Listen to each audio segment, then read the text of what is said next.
ay totoo, tugtog naming sigurado, pasok sa hilig mo. Kalye man o opisina, Radyo Bandera ay kasama sa saya. Kahit saan, kahit kailan,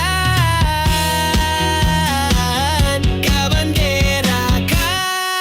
Basta radyo, ibandera mo. 90.3 tunog ng puso mo. Sa Central Luzon, kami ang una. Tiwala at saya, sigurado ka.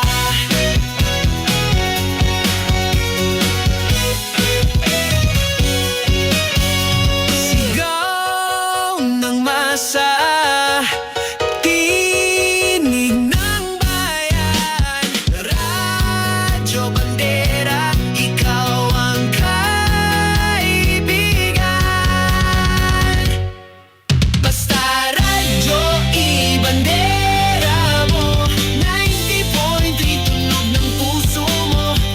Public service, hatid totoo. Kasama mo kami, ibandera mo. Ibandera mo.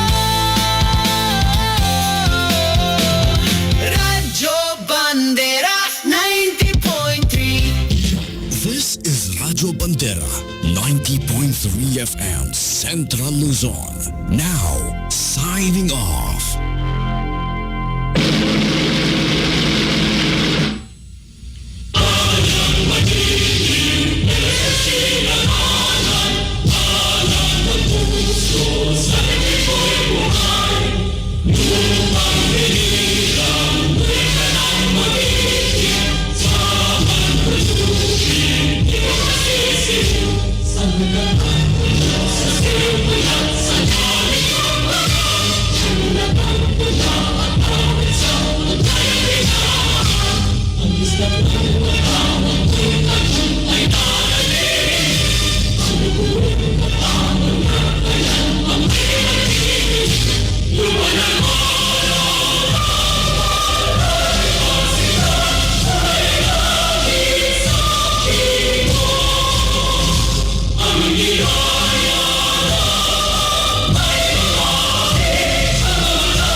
Pero bakit yung nakita ko yung motor niya?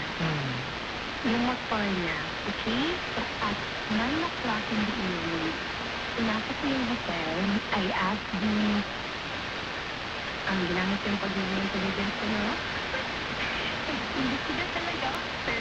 Sabi ko, ma'am, do you know this person? Nakita niyo dito pumasok na. Pero syempre, ayaw nilang mag-divulge kasi bawal sa isang hotel.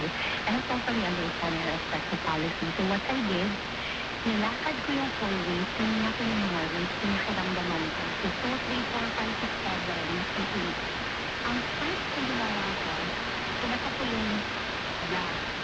Next is black. The last number is black. Sabi ko, hindi kaya ito na number, sabi ko. Hindi ako kinakabahan na parang na-expect ako na parang really health. Pagkata ko, inaba ko yung boses ko, parang ginawa ko yung lalaki. May gabi, sabi ko. Nak, may gabi, sabi ko. Kasi nakuha sila.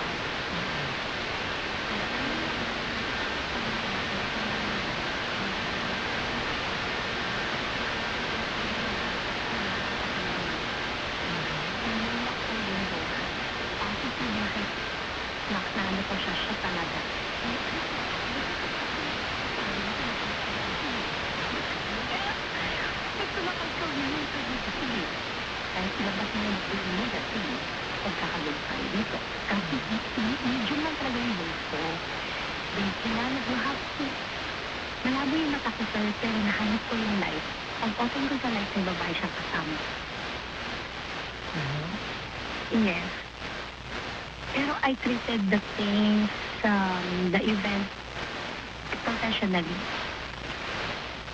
Professionally? Ang sakit. Naging professional na yun. Hindi ako nakakalimutan ko sa mundo. Gusto ko pala Jared, hindi ko maintindihan. Ang butiin sa ko. Gusto ko kunin niya kasi hindi ko siya Baka tayo sa TikTok.